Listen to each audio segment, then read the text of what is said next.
Hello viewers, welcome to my channel. আজ আমরা আইসিটির সাবজেক্টের তৃতীয় অধ্যায় নাম্বার সিস্টেম, এই নাম্বার সিস্টেমের অক্টাল সংখ্যাকে কিভাবে বাইনারি সংখ্যায় রূপান্তর করতে হয় তা নিয়ে আলোচনা করব। একটা অক্টাল সংখ্যাকে কিভাবে বাইনারি সংখ্যায় রূপান্তর করতে হয়, আবার বাইনারি সংখ্যাকে কিভাবে অক্টাল সংখ্যায় রূপান্তর করতে হয় তা নিয়ে আলোচনা করব। তো লক্ষ্য করো তোমরা, এর আগে আমি আলোচনা করেছি যে অক্টাল সংখ্যা নিয়ে। অক্টাল যে অঙ্ক বা প্রতীক যেগুলো ব্যবহার করা হয় তা হচ্ছে 0, 1, 2, 3, 4, 5, 6, 7। এখানে যে প্রতীকগুলো ব্যবহার করা হয়েছে সেগুলোকে বলা হয় অঙ্ক। আর এই অঙ্কগুলো হচ্ছে সংখ্যাতে হচ্ছে 8টা, 0 থেকে 7 পর্যন্ত 8টা প্রতীক রয়েছে। এতে বেজ, এই জন্য অক্টাল সংখ্যার বেজ হচ্ছে 8 বা 8। এখন এই অক্টাল সংখ্যাগুলো প্রত্যেকটা অক্টাল প্রতীককে অক্টাল অঙ্ক বলা যাবে, অথবা আবার প্রত্যেকটা অঙ্ককে সংখ্যাও বলা যাবে। তবে মনে রাখবা, প্রতিটা অঙ্ককে সংখ্যা বলা যাবে, কিন্তু প্রতিটা সংখ্যাকে অঙ্ক বলা যাবে না। মনে করলাম আমি এখানে 3 বা 4, এই সংখ্যাটাকে আমি অঙ্ক বলতে পারবো, অক্টালের অঙ্ক বলতে পারবো, বা অক্টালের প্রতীক বলতে পারবো। আবার অক্টালে একটা সংখ্যা হবে, যখন আমি এটাকে এভাবে লিখবো, তখন এটা একটা অক্টালের একটা সংখ্যা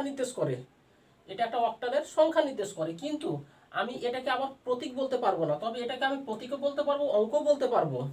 যার জন্য সকল প্রতীক অঙ্ক না, সকল প্রতীককে আমি সংখ্যা বলবো, কিন্তু সকল সংখ্যাকে আমি প্রতীক বলতে পারবো না। যেমন 3, 5, 6, এটা একটা নির্দেশ করতেছে অক্টাল সংখ্যা, কিন্তু এই সংখ্যাটাকে আমি সংখ্যাই বলতে হবে আমাকে, কিন্তু এটাকে আমি প্রতীক বলতে পারবো না। যার জন্য সকল অঙ্ককে বা সকল প্রতীককে আমি সংখ্যা বলবো, কিন্তু সকল সংখ্যাকে আমি প্রতীক বলবো না বা অঙ্ক বলবো না। এখন দেখো, এই অক্টাল সংখ্যাগুলোর সমতুল্য বাইনারি মান কত এবং কিভাবে সেটা নিতে হবে, এবং এই অক্টাল সংখ্যাকে আমি যখন সমতুল্য বাইনারিতে নিব তখন তার 3 বিশিষ্ট বাইনারি নিয়ে আমাকে কাজ করতে হবে। তো এই জিরো অক্টাল সংখ্যা, জিরোতে অক্টাল সংখ্যা এবং বাইনারিতেও এক অক্টাল সংখ্যা। বাইনারি মান এবং অক্টালে যে মান 0, এই একই মান নির্দেশ করে। এবং এখানে যখন 3 বিট বিশিষ্ট নিব তখনকার আমি 3টা 0 লিখব। এই জিরোর পাশে অর্থাৎ বাম দিকে আমি আরো 2টা 0 দিয়ে দেবো, তাহলে পরে এটা হচ্ছে 3 বিট বিশিষ্ট বাইনারি মান। 0 অক্টাল, যখনকার অক্টালে 0 মান নির্দেশ করে তখনকার বাইনারিতে 0 মান নির্দেশ করে, এবং এই সমতুল্য 3 বিট বিশিষ্ট বাইনারি হচ্ছে 3টা 0। ঠিক একই রকম ভাবে যখন আমি 1কে প্রকাশ করব, এই 1 অক্টালে 1 এবং বাইনারিতে সমতুল্য বাইনারিতে মান হবে সেটাও কিন্তু 1 হবে। কিন্তু আমি যখন এটা 3 বিট বিশিষ্ট বানাবো তখন এই 1-এর পাশে 1-এর বাম দিকে 2টা 0 বসিয়ে দেব, তাহলে এটা হচ্ছে 3 বিট বিশিষ্ট বাইনারি মান। একই রকম ভাবে যখন 2 নিব, এই 2, এই যখনকার অক্টালে যখনকার 2 নির্দেশ করে তখনকার বাইনারি সমতুল্য বাইনারি যে মানটা নির্দেশ করবে সে, অর্থাৎ এখানে হচ্ছে 2টা বাইনারিতে 2টাই 1 যোগ করলে যেটা হয়, এখানে 2টাই 1 যোগ করতে হবে আমাকে। 1 যোগ 1, এটা যোগ করলে কত পাবো আমরা? 10 পাবো। এই 10 হচ্ছে তার বাইনারি সমতুল্য মান, এটা হচ্ছে 10। একে 3 বিট বিশিষ্ট বানাইতে গেলে পরে সামনে আরেকটা 0 দিতে হবে, তাহলে 0, 1, 0। একই রকম ভাবে 3 যখন লিখবো তখন এর সাথে কি করব? 3টাই 1 যোগ, অর্থাৎ এর সাথে আরো 1 যোগ করে দেবো। আরো 1 যোগ করে দিলে কি হবে? 1, 1 পাওয়া যাবে, অর্থাৎ 11। তাহলে এটা আমরা লিখতে পারবো 11। এবং এখানে 3 বিট বিশিষ্ট সাজাতে গেলে পরে কি করতে হবে? আরো একটা 0 সামনে বসাইতে হবে। একই রকম ভাবে 4 যখন নিব তখন 4 এর বাইনারি সমতুল্য বাইনারি যেটা হবে, অর্থাৎ 4টাই 1 যোগ করতে হবে, অর্থাৎ এর সাথে কি করতে হবে? আরো 1 যোগ করে দিতে হবে। তাহলে কত হবে? এখানে 1 আর 1 যোগ করলে 10, 10 শূন্য হাতে থাকলো 1, 1 আর 1 10, কত হয়েছে? তাহলে 100। এটা হচ্ছে কত? 100। এটা হচ্ছে 3 বিটা পেয়ে গেছি আমরা, যার জন্য এখানে শুধু আমরা 100 লিখে দেব।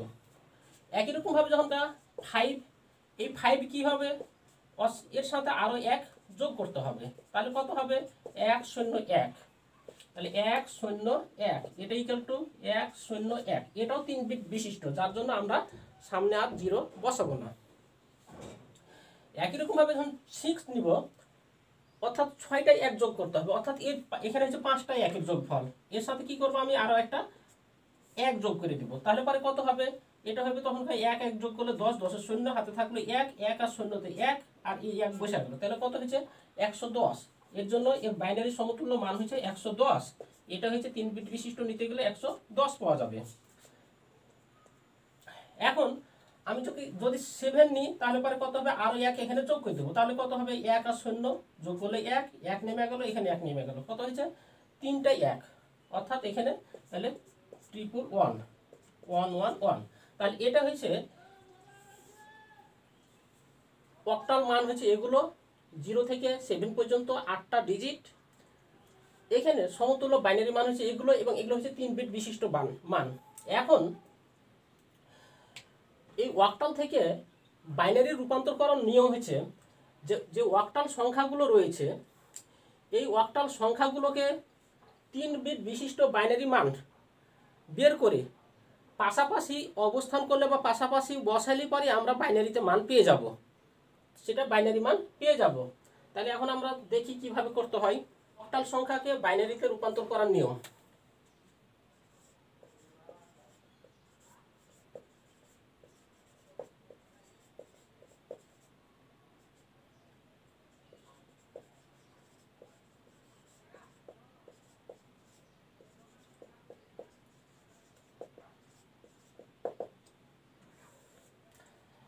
অক্টাল সংখ্যাকে বাইনারিতে রূপান্তর।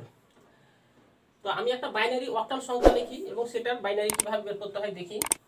মনে করলাম 3 4 5, আমি এটা একটা বাইনারি কি অক্টাল সংখ্যা নিলাম। এই অক্টাল সংখ্যাটার বাইনারি মান কত হবে সেটা আমাকে বের করতে হবে, এটার বাইনারি মানটা কত হবে সেটা আমাকে বের করতে হবে। এখন তাহলে পরে এই অক্টাল সংখ্যার এই 3টা হচ্ছে ডিজিট, এই 3টা ডিজিটের প্রত্যেকটা 3 বিট বিশিষ্ট বাইনারি মান নিব আমি। তাহলে 3 বিট বিশিষ্ট মান কি হবে, এখানে আছে 3 এর জন্য 3 বিট বিশিষ্ট মান কত, 3 এর জন্য 3 বিট বিশিষ্ট মান হচ্ছে এটা 011। আমি কি লিখবো এখানে 011। যদি এই চারটা যদি তোমাদের যদি মনে করো প্রয়োজন নাই, দরকার নাই, আমি মনে করি চার্টের দরকার নাই, শুধু শেখার জন্য এখানে 3টা বাইনারি 1 যোগ করলে যা হবে তা এটা, এবং 3 বিট বিশিষ্ট বানানোর জন্য বাম দিকে 0 দিয়েছি আমি, অর্থাৎ 3টায় 1 যোগ করলে পরে 11 হবে, এবং 3 বিট বিশিষ্ট বাইনারি মান তৈরি করার জন্য আমি একটা বাম দিকে একটা 0 বসাইছি। এখানে কি 4টায় 1 যোগ করলে কত হবে, 4টায় 1 যোগ করলে 100 হবে, অর্থাৎ 100 এটা পাওয়া যাবে। এটা 3 বিট বিশিষ্ট হয়ে গেছে, বাম দিকে আর 0 দেওয়ার প্রয়োজন নেই। এখানে 5টা কি 5 ইকুয়াল টু কত হবে, এই 5 এর জন্য পাওয়া যাবে কত 101 পাওয়া যাবে। তাহলে এই যে এই সংখ্যাগুলোকে যদি পাশাপাশি এটা এটা এটা এই 3 বিট বিশিষ্ট বাইনারি মানগুলো যদি পাশাপাশি লিখে ফেলি তাহলে পরে আমি পেয়ে যাব বাইনারি মান অক্টালের। তাহলে 01111010 এগুলো হচ্ছে কি, তাহলে পরে এটি পেয়েছি আমি বাইনারি মান। তাহলে আমি লিখতে পারি যে এই অক্টাল সংখ্যার বাইনারি মান হচ্ছে এটা, অতএব 345 এই অক্টাল সংখ্যার এই বাইনারি মান যেটা, এটা ইকুয়াল টু লিখতে পারবো 011 তারপর 00101, এটা আমি লিখতে পারবো। এখন এখানে একটা বাম দিকে একটা 0 আছে, এই 0-র ভ্যালু নাই, এটাকে ওমিট করা যাবে বা বাদ দেওয়া যাবে। এটা ইকুয়াল টু আমরা যেটা লিখতে পারবো 111000101, এটা আমি লিখতে পারবো। তাহলে এই অক্টাল সংখ্যার বাইনারি মান হচ্ছে এটা, সমতুল্য বাইনারি মান এটা। এখন আমরা আরো কয়েকটা উদাহরণ দেখি, তাহলে ভালোভাবে বুঝতে পারবো। মনে করলাম একটা অক্টাল সংখ্যা 672, এটা একটা অক্টাল সংখ্যা। এই অক্টাল সংখ্যা ইকুয়াল টু বাইনারি কত হবে সেটা এখন আমাকে নির্ণয় করতে হবে, এটা নির্ণয় করতে হবে। তাহলে এই 6 এটা ইকুয়াল টু কত লিখতে পারবো আমরা, এই যে 6 এটা ইকুয়াল টু পেয়েছি কি 110, তাহলে এটা ইকুয়াল টু লিখে ফেলবো আমরা 110। 7 ইকুয়াল টু কত লিখতে পারবো, 3টা 1। 2 ইকুয়াল টু কত লিখতে পারবো, 2টায় 1 যোগ করলে 10, এখানে 3 বিট বানাইতে গেলে পরে কি করতে হবে, একটা 0 সামনে দিতে হবে, তাহলে পরে এটা হচ্ছে আমাদের। তাহলে অতএব আমরা লিখতে পারবো 672 এই অক্টাল, এটা ইকুয়াল টু লিখতে পারবো 110, তারপর হচ্ছে 3টা 1, তারপর 010, এটা হচ্ছে কার বাইনারি, এটার বাইনারি সমতুল্য বাইনারি হচ্ছে এটা। এখন আমরা যদি আর একটা যদি করি, যদি ভিতরে যদি আমরা যদি 0 বসাই, 0 বসাইলে পরে কি হয় দেখি।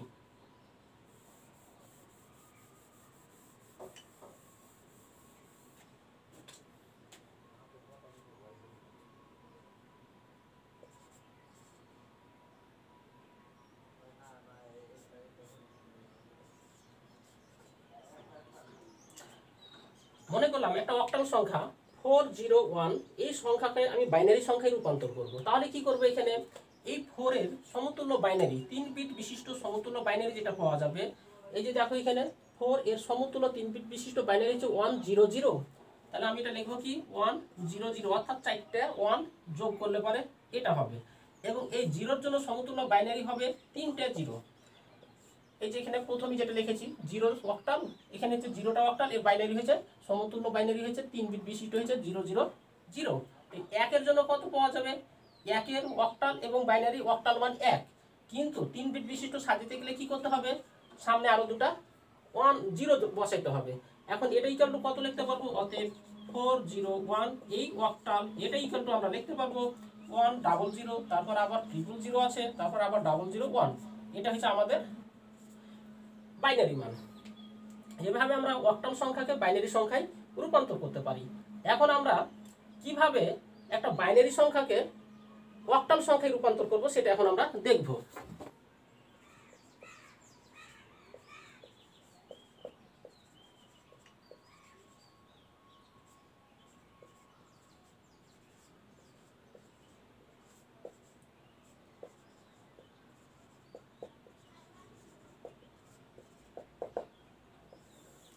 তাহলে বাইনারি সংখ্যাকে অক্টালে রূপান্তর, তো আমি একটা বাইনারি সংখ্যা লিখি, তারপর তখন সেটা কিভাবে অক্টালে রূপান্তর করা যায়। তো মনে করলাম যে 100111101 এটা একটা বাইনারি মান। এই বাইনারি মান এটা ইকুয়াল টু অক্টালে কত হবে সেটা এখন আমাকে বের করতে হবে। তো যে বাইনারি যে সংখ্যাটা দেওয়া আছে, এই বাইনারি সংখ্যাটা আমাকে দেখতে হবে যে কতটি আছে। 1 2 3 4 5 6 7 8, 8টা আছে। আমাকে নিতে হবে এই সংখ্যাগুলো এমনভাবে হইতে হবে নাম্বারগুলো যাতে মিনিমাম 3 এর বিজোড় সংখ্যা হয়। 3 হইতে হবে, 6 হইতে হবে, 9 হইতে হবে, 12 হইতে হবে, 15 হইতে হবে। এভাবে আমাকে নিতে হবে যাতে তিনটা করে আমি সাজাইতে পারি। তাহলে পরে এখানে আছে 8টা, আমাকে 9টা নিতে গেলে কি করতে হবে, তাহলে পরে আমরা লিখতে পারবো 100111101। এটা ইকুয়াল টু আমরা লিখতে পারবো কত, 01001101। এটা আমরা লিখতে পারবো। এখানে কয়টা ছিল, 8টা ছিল। এখানে দেখি 9টা হয়েছে কিনা, 1 2 3 4 5 6 7 8, এই 9।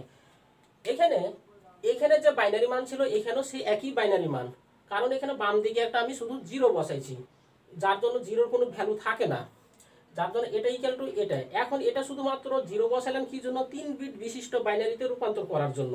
এখন এখানে যে সংখ্যাগুলো আছে আমি ডান দিক থেকে তিনটা করে আমি নিব। এখানে 3টা, তারপরে 3টা, ভুল হয়েছে তো আমাদের, এখানে আরো একটা 1 আছে, 101। এখন আমি 3টা করে নেব, এখানে 3টা, তারপরে এই জায়গাতে 3টা, তারপরে 3টা, এই 3টা করে নিয়ে এখন এই 3টা যে সমতুল্য বাইরের মান পেয়েছি এর জন্য অক্টাল মান কত সেটা এখন বসাবো আমি।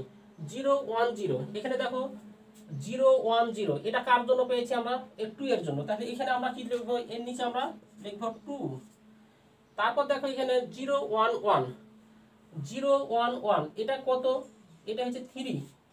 এই সমতুল্য 3 এর সমতুল্য বাইনারি যেমন 3 বিট বিশিষ্ট, এটা 3 বিট বিশিষ্ট বাইনারি সমতুল্য অক্টাল হয়েছে এটা 3।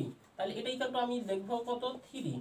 এটা 101, দেখো 101 এখানে আছে, তাহলে বাইনারি মান হয়েছে 101, এর সমতুল্য অক্টাল হবে কত, এটা 5, যার জন্য আমি এই জায়গাতে লিখবো 5।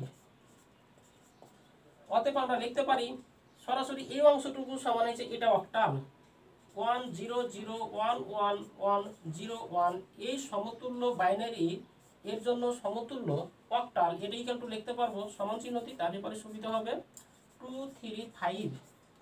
এটা হচ্ছে অক্টাল সংখ্যা আমাদের। তাহলে আমরা এর আগে দেখেছি যে অক্টাল সংখ্যাকে কিভাবে বাইনারি সংখ্যায় রূপান্তর করতে হয়। এখন আমরা দেখলাম যে এই বাইনারি সংখ্যাকে কিভাবে আমরা অক্টাল সংখ্যায় রূপান্তর করতে পারি। এখন দেখো আরো আমরা কিছু উদাহরণ নিই।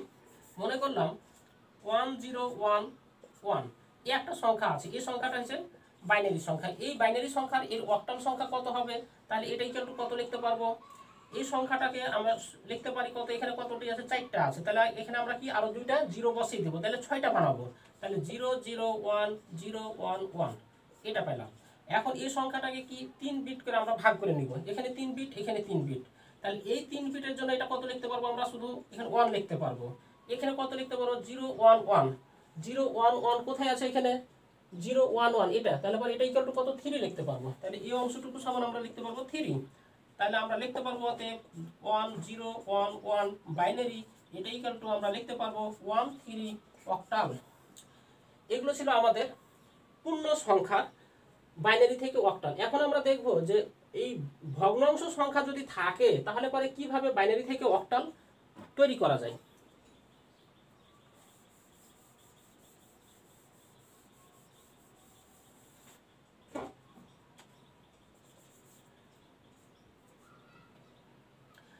মনে করলাম একটা সংখ্যা 1 0 1 1 1, এই একটা বাইনারি সংখ্যা, দশমিক বা পয়েন্ট বা এটাকে বলবো আমরা রেডিক্স পয়েন্ট, এটা ইকুয়াল টু লিখতে পারি আমরা 1 0 1 1, এটা লিখলাম এর বাইনারি সংখ্যা। এই বাইনারি সংখ্যার অক্টাল মান কত হবে সেটা এখন আমরা দেখব। তো প্রথমে আমরা তিনটা করে নিব এই পূর্ণ সংখ্যাগুলো, পূর্ণ সংখ্যা এদিক আর ভগ্নাংশ সংখ্যা হচ্ছে এদিক। তো এদিকে কতটি আছে, 1টা 2টা 3টা 4টা 5টা আছে, আর এটা ইকুয়াল টু আমরা লিখতে পারবো, তাহলে এটা 6টা বানাবো, 6টা বানাতে গেলে কি সামনে একটা 0 পেয়ে যাবো, তাহলে 0 1 0 1 1 1 পয়েন্ট, তাহলে এবার এই অংশটুকু সমান আমরা এই অংশটুকু লিখতে পারলাম। এখানে দেখো 1 2 3 4, এখানে লিখলাম কি বাম দিকে লিখলাম, এটার জন্য কি লিখবো, ডান দিকে লিখবো, তাহলে এখানে যেটা লিখবো সেটা 1 0 1 1 লিখে দিলাম।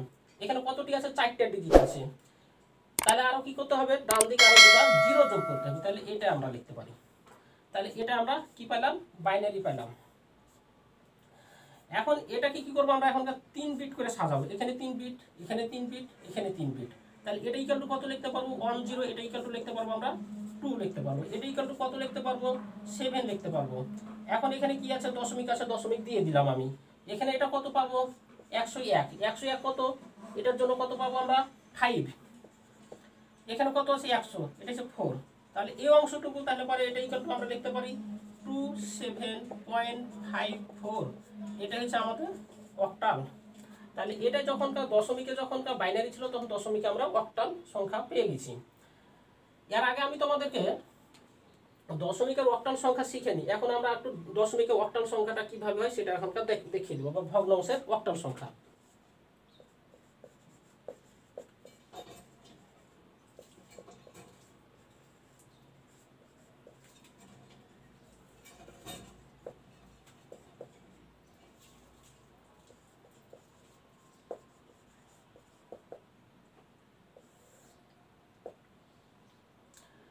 ভগ্নাংশের অক্টাল মনে করলাম যে 531.13, এটা একটা অক্টাল সংখ্যা রয়েছে, এটা হচ্ছে ভগ্নাংশের অক্টাল। এই ভগ্নাংশের অক্টালটা ইকুয়াল টু কিভাবে বাইনারি পাবো, বাইনারিতে যেহেতু এটা অক্টাল রয়েছে না, কি অক্টালে যেহেতু ভগ্নাংশ রয়েছে তাহলে বাইনারিতে আমরা ভগ্নাংশ পেয়ে যাবো, তাহলে এটা ইকুয়াল টু কত লিখতে পারবো 5টা 1 যোগ করলে কত হবে 101 হবে, এটা ইকুয়াল টু 101 3, এটা ইকুয়াল টু করতে গেলে কত পাওয়া যাবে 0 1 1 পাবো, আর এটা ইকুয়াল টু যেটা পাবো সেটা হচ্ছে 0 0 1, আর এটা ইকুয়াল টু কত পাবো 0 0 1, এটা ইকুয়াল টু কত পাবো 3 এর জন্য 0 1 1।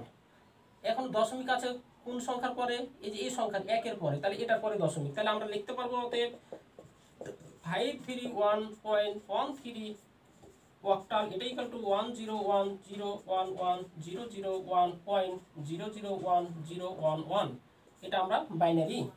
এভাবে আমরা অক্টাল ভগ্নাংশের যে অক্টাল সংখ্যা, এই ভগ্নাংশের অক্টাল সংখ্যাকে আমরা ভগ্নাংশের বাইনারি সংখ্যাতে রূপান্তর করতে পারবো। তো এভাবে আমরা বাইনারি সংখ্যাকে অক্টাল সংখ্যা এবং অক্টাল সংখ্যাকে কিভাবে বাইনারি সংখ্যায় রূপান্তর করতে হয় তা আমরা জানলাম। তো ঠিক আছে, থ্যাংক ইউ।